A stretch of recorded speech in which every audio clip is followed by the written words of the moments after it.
Welcome to Giving Voice to Vision. Our guest today is Rhea Zakich. Rhea is an author, speaker, workshop leader, and Bible study teacher. She is the creator of the UnGame, the world's most popular communication game with more than 5 million sold worldwide. Rhea is gifted at the art of touching the human heart as she draws from her own unique experiences, blending humor with simple but powerful insights. Her interactive Bible studies encourage, enlighten, and entertain as they touch hearts, leaving a lasting impression.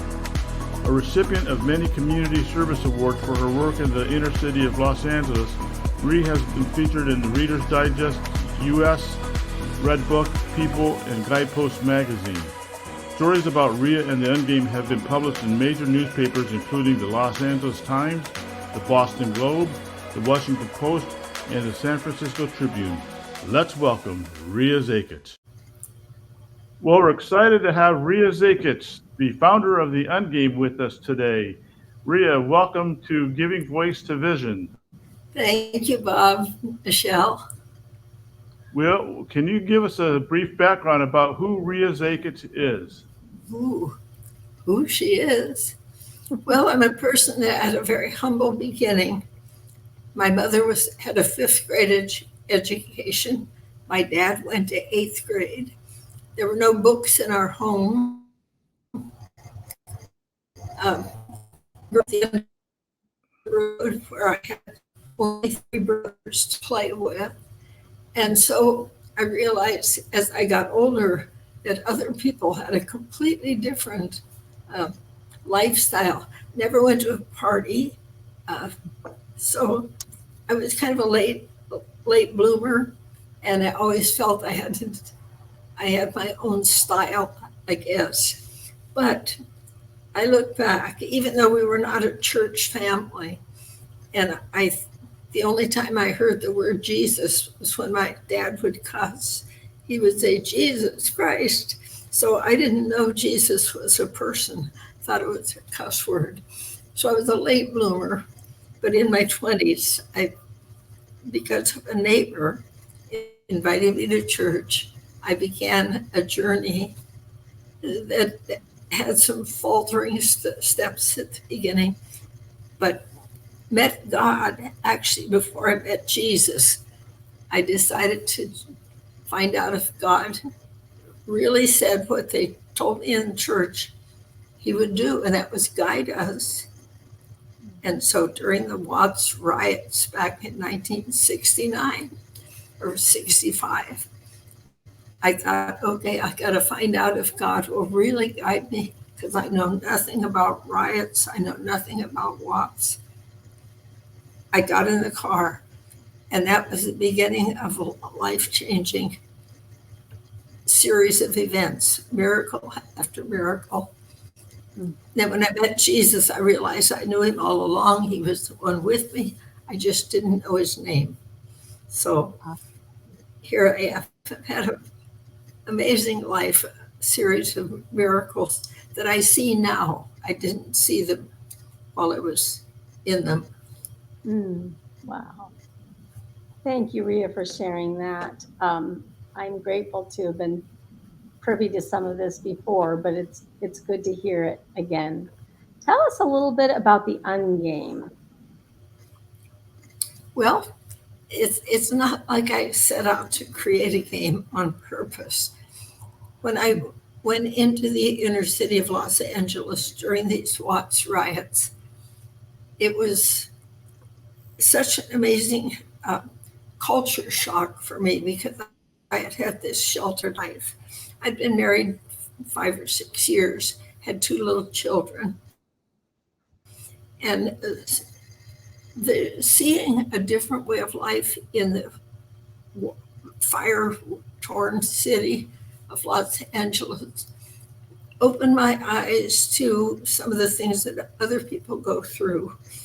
And so I began to come back to my local church and tell people about it, because I felt like nobody knows what these people are going through. They were still in the 60s, the blacks and whites were still divided. So the fact that I went into a Black community to do something not everybody in my home interested in being a part of that.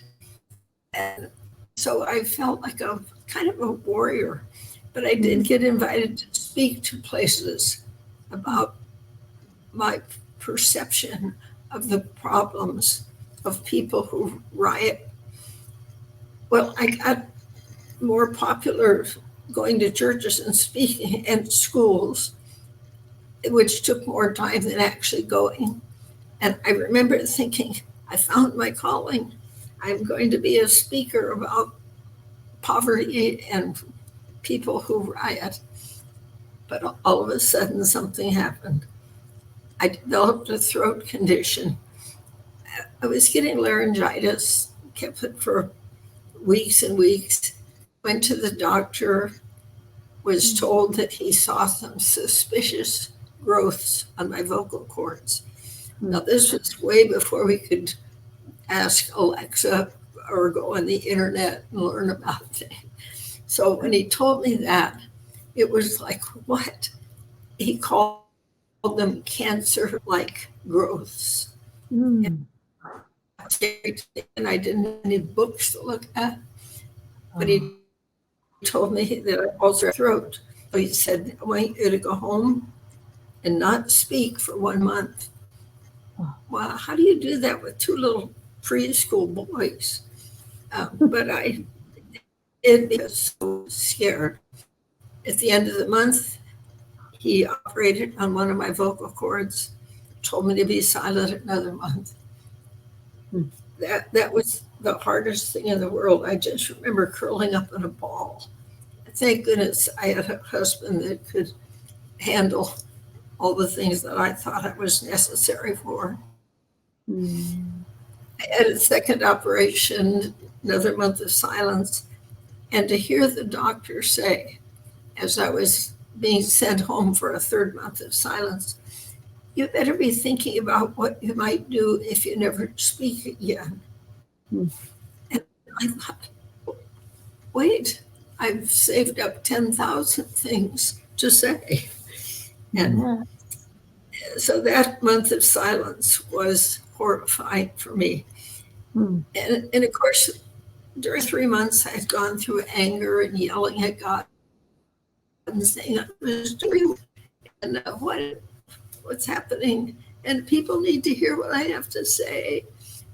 But I got tired of being angry. It isn't fun to be angry if nobody knows you're mad, and everybody would just ignore me.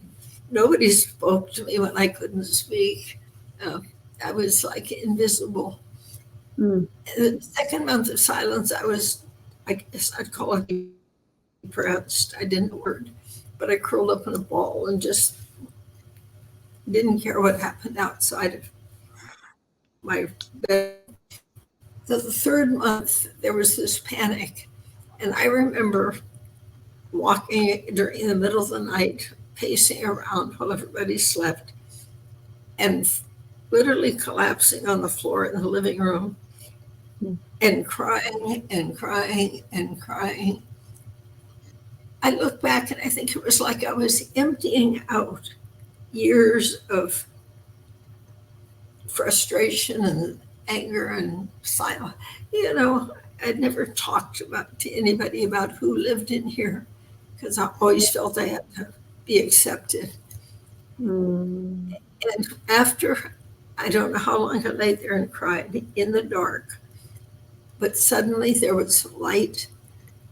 And I think I signed, which I don't know if God knows about neon signs, but it said, listen. And I thought that's strange. I'm pleading to God, and he's saying, listen, I want to talk. You're saying all I've been doing is listening. I know. And I realized I wasn't listening prior, always thinking of what to say. And so I was empty. And an energy came into me. I remember getting up and going to bed thinking, I should clean house. I had energy. That was a miracle. But in the morning, colors seemed different. Music was different. My little kids coming in and jumping on the bed rather than kicking them off. I hugged them, and I thought, something is different. And it was the beginning of a journey of paying attention to an inner voice and not feeling I had to be in control. But it was during that time of not being able to talk, I thought, how can I talk to my children? How can I talk to my husband? And I thought, the only time they sat down with me was when we played a game like Monopoly or Risk or whatever, the games that we played with our two little guys. And so actually the boys were 9 and 10 when this happened. I had worked in the inner city for 5 years or so. So 9 and 10-year-old guys who just would run outside and play when they came home from school. I drew a game board thinking, okay, if I make a game, maybe they'll sit down with me. And with crayons, no printers in those days, poster paper and crayons and marking pens and sketches of pictures, making it look like a game. Made a little road of life, got the Monopoly parts, wrote up a bunch of questions like, what questions did I want to ask my kids besides how was school and how did you get your shirt so dirty and what would you like for dinner? And it quit bouncing the ball in the living room, I wrote all these questions I wished I could ask my husband. Like, does it occur to you that I'm scared or lonely? It was a strange time. But sure enough, when my kids came home from school that day, they looked at it on the table and said, what's this, Mom? A game? And I shook my head, yes.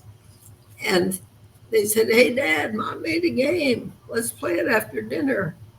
And let me just tell you, when you sit down to play a game, you automatically are accepting the fact that you're going to take turns, which a lot of people don't.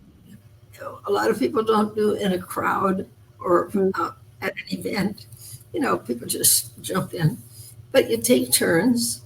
I didn't think of that at the time. You sit close, which is not always the case of things. We gathered around the table, took turns going around my road of life that I had drawn, drew cards, and my husband told people the next day that he learned more in 20 minutes about us than in 10 years of living. Wow. The things that we shared, and see, I could write prior to that. I would go to church with a tablet when I couldn't speak. I'd been there 10 years. I knew the people, they knew me. But when people heard I couldn't talk, they assumed I couldn't hear. And they would just wave. And I'm going, I'm in here. But nobody would here. Yeah. If they did talk, they would say, hi, how are you doing? What do you do all day? Do you watch television or do you read? I'd start writing down, not very much, once in a while, a little bit. They would be over there talking to somebody.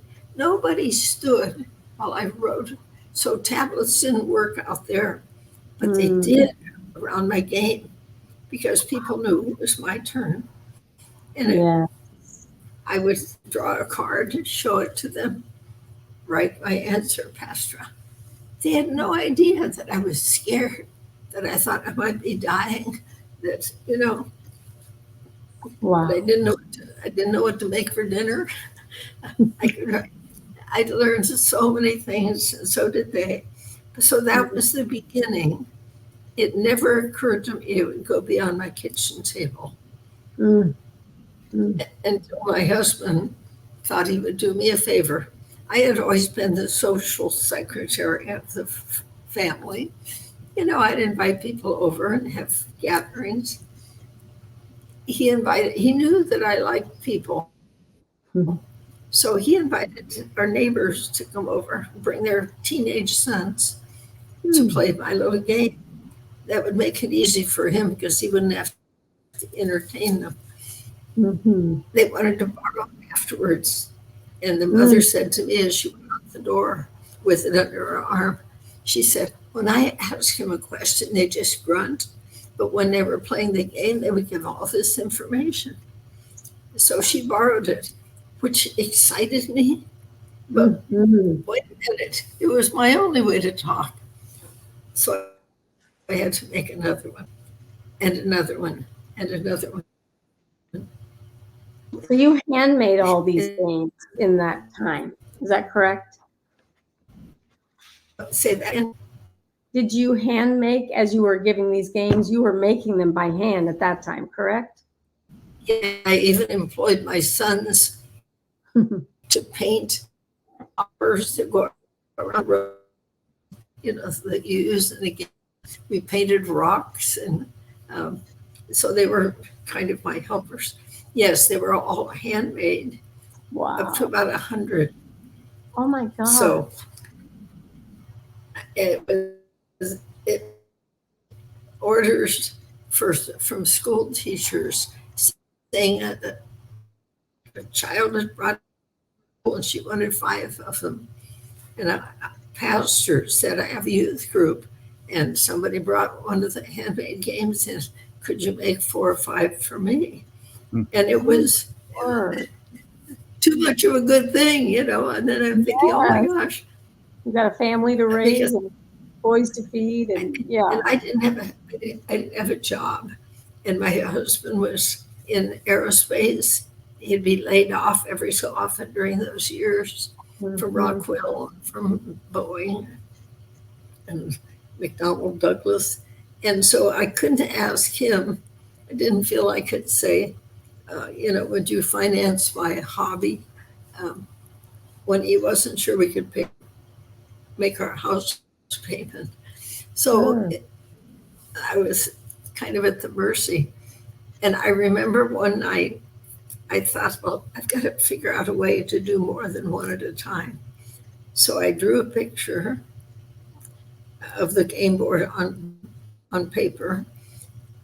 The next day, drove all over town looking for a printer. They didn't have them in the 60s on every Mhm. course, speedy print. So I Mhm. found a printer in Los Angeles. The cost was too high.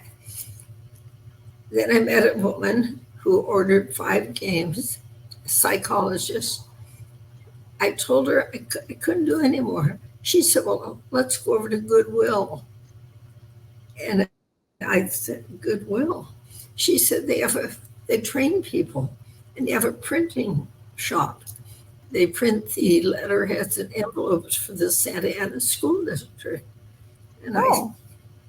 I went with her, and she walked over there and went in this printing shop, knew the printing trainer, and said, would you make 100 of these? And he said, oh, this would be marvelous. We've never done anything like it before.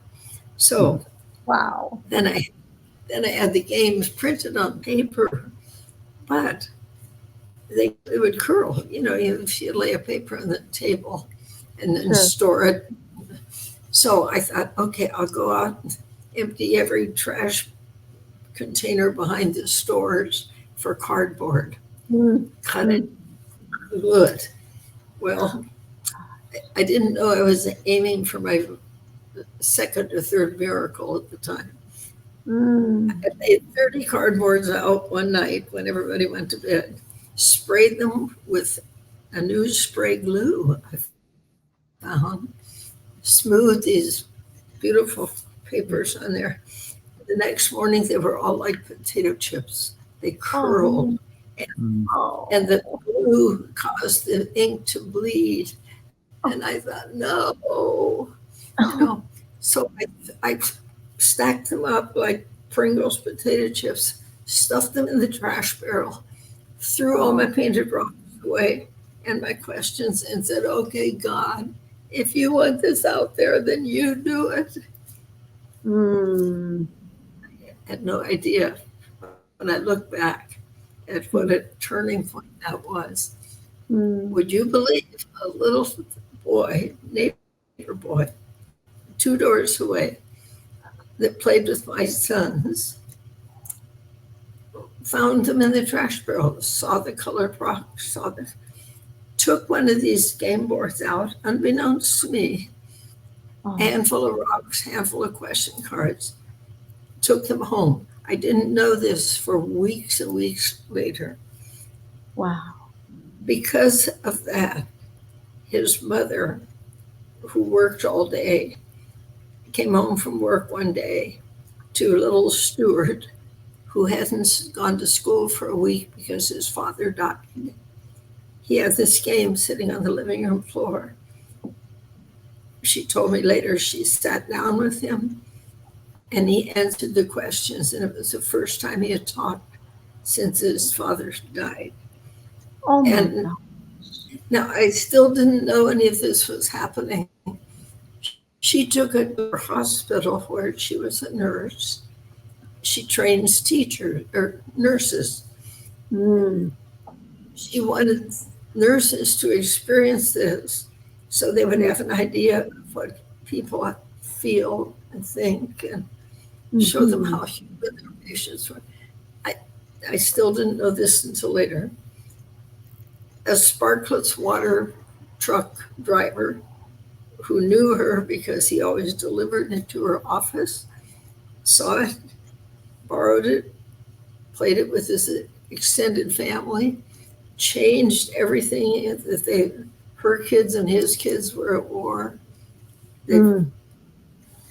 So he's the one who called me on the phone one day and said that he had played this little game. It was called Tell It Like It Is at the time, which was a common phrase. Mm-hmm. He said, did you ever think of marketing it? Oh, I forgot to say I got my voice back at that time. It's like when I got to where I played the game with people and thought, I don't really need voice. They're sharing more with me than they ever did before. And I'm being totally honest with them. Mm. So I got to, okay, if I'm a mute, I can make it now.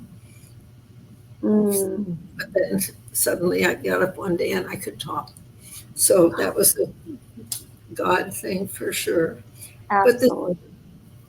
But I wouldn't have known how to market a game. I knew nothing and had no money.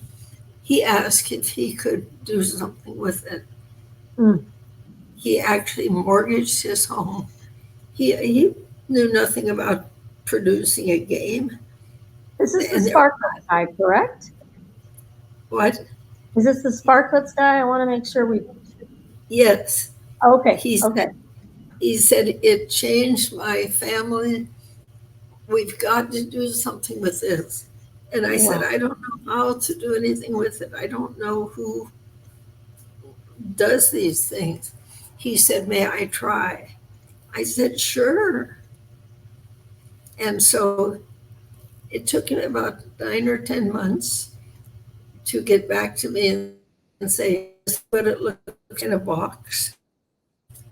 And he had a little place in Garden Grove and actually started the game.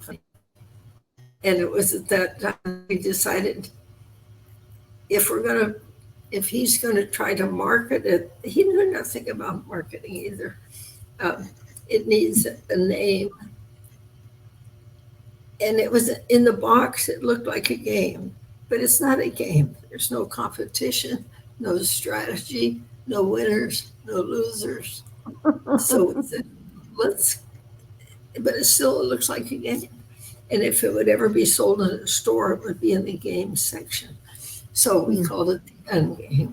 But I look back and I can see the hand of God through the whole thing. Just 5 million copies later, which means if each one was played only once by 6 people, 30 million people.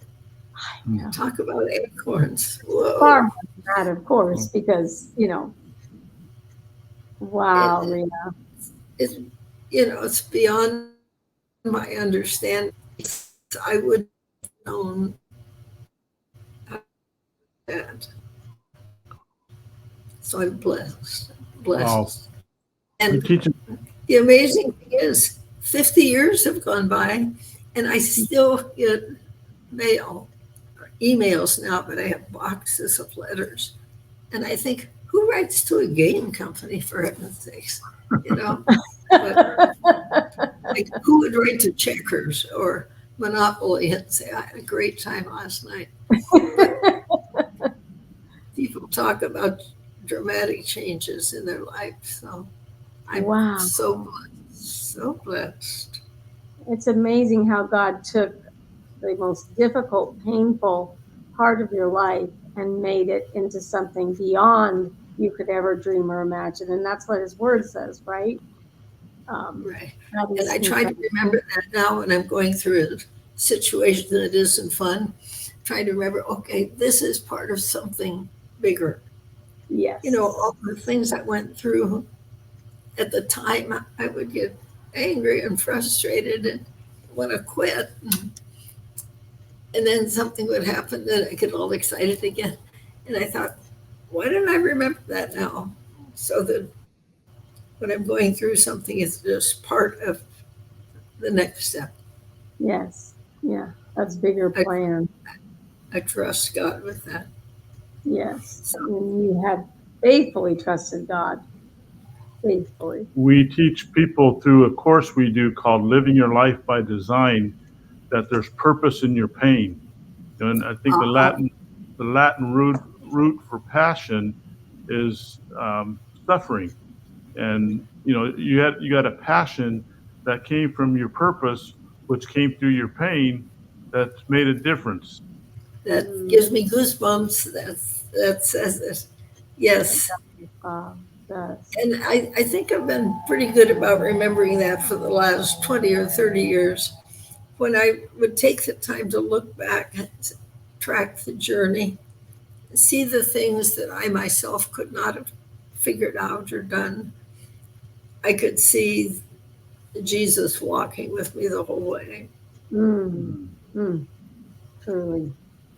Rhea, what encouragement would you have for others who have a vision to add value to others, but they don't know how to get there, don't know what to do with this desire to encourage others? And I maybe should say, what do you do to encourage others who have a vision and don't know how to add value to others? Well, one thing I would say is if you have a passion for it and it is something that would help others, God is in it somewhere. But don't expect it to go in a straight line or direct. Boy, that's for sure. Yeah, I've learned that God gives visions that are kind of way out there. And sometimes we rush to get there thinking God told me. But I've learned that you got to think, what's the first step? Or the first step is what, going to Stater Brothers to buy oatmeal? Come on. Know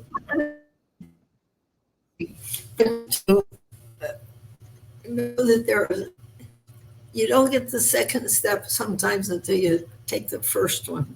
And it might not seem like it has anything to do with anything, but you're going to meet somebody there, know somebody, going to shed some light on it. So the importance of, if you believe it came from God, don't give up on it. But don't be surprised. Don't be surprised at the path that God takes to get you there or to get there. And also, I've learned to not hold things tightly. I've created I've created since then that seem to have gone a different way, uh, which means that somebody saw the idea and they had more money and more connections. So they took the idea, changed the name, changed the design, and they've succeeded with it. And I want to say, wait a minute, that was mine. And I've Yes. learned that if it's really God's, he may use somebody other than you, but you are a part of it to drop the acorn for somebody else. Yes. And Yes. Wow. but it's hard to see those things when you're in it. What was for me was for me. Yeah. I've got two final questions for you, Rhea. The first question is, if you had 2 minutes to tell the world a message that you would want to encourage them and inspire them with, what would be your message? And the second question is, how do people get a hold of the UnGame? I'd rather answer the second one first. And you can. You can. Yeah, I'll do that. If you want to check out the UnGame, since there are no toy stores anymore and no Christian bookstores, go to Amazon. There's a lot of listings there. Or just type in the word UnGame in the search and it'll take you to all kinds of places. There are 10 versions of it now. So, okay. What would I tell people? I forgot the rest of the question. But a couple of things. What would be your life message that you would want to share to the world? If you were given 2 minutes on TV to share a message to the world. There's so many. That's hard. Well, the thing that's bubbled up to the surface lately for me, when I look at the world and I watch television, watch the news, I grieve over the fact that we've forgotten how to love. We've become so digital and so plastic that we've lost, in many cases, the realization that the soul connection between people is life. And to rely on plastic or digital things, the internet, phones, whatever, social media, it looks real, but the spirit, the connection of the spirit is where life is. So I would pray that people would not abandon physical relationships, hopefully not out of, to have a relationship because you need to suck the life out of somebody. That's not the kind I invite God in, let God flow out. Keep our relationships alive rather than plastic. And I never thought of that before, but that is so applicable for the way the world is right now. And I sure hope we can have a lot of people hear what you just said, because that could be life-changing for people. Our grandkids come over and go get the cards out and say, okay, which card are we going to answer today? They know what they're right there in the drawer in my kitchen, because they love it. And they want to hear our answers because we're their grandparents. And every time I bring the game out, I tell them about you. And I don't go into the whole story, of course, but it's fun for them to realize it's connected to a person who loves Jesus, who wanted to create this so that we could be closer as a family. Yeah. And so we thank you for that we are the benefactors of that. And we're just a couple of acorns of perhaps millions, truly millions. So thank you so much for this time you've given us today on the podcast. I don't think it'll be the last time we ask you to come on, because you have so much more to share that is so rich in wisdom and honesty. And with Rhea, we know we're going to get exactly where you are. And that's one of the things I love about you. there's so many, but that's one of the things I truly do love and appreciate about you. And I know Well, Bob. it's so good to see the two of you and to know that you're still in God's business and Yes. He hasn't reaching let us people off the hook yet. Yep. heart No. level.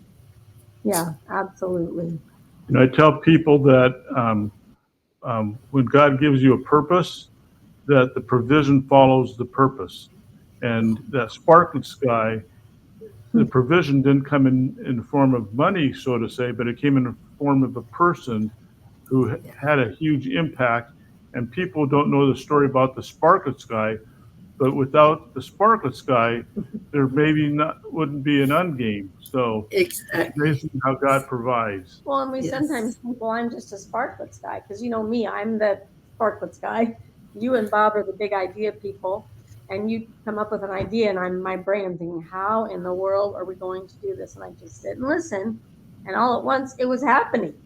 You would envision things like, let's get the women outside and have them, remember that picture of us, with women's hands touching down that whole side in front of the Tower of Hope at the cathedral. Yes. Things that you envisioned, my brain being the sparklets guy, how can we do this? But you and Bob is so much like you, having that big picture. What a joy to be able to try to help put legs to those ideas. One of the most precious times of my life. I remember getting ideas about the Bible study that I wanted to, like that day of prayer where we spent an hour in silence. Yes. But prior to that, I thought, could I ask each of those 12 groups of women to create a worship station in a 12-foot by 12-foot space? Would they do that?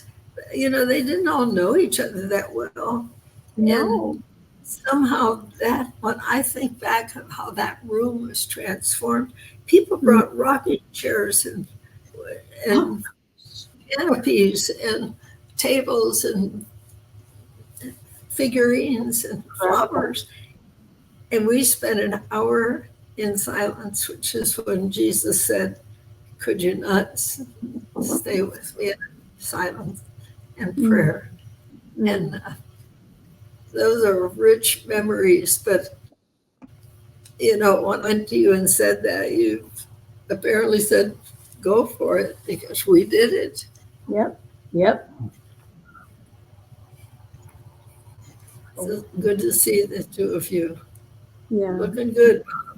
Me too. Thank you so much, Rhea. Oh my gosh. It's been a treat, and I can't wait for people to hear your message. Me too. And I hope it'll reach many, many people, because the game is timeless and the message is timeless, and much like our beloved Dr. Schuler, who's timeless.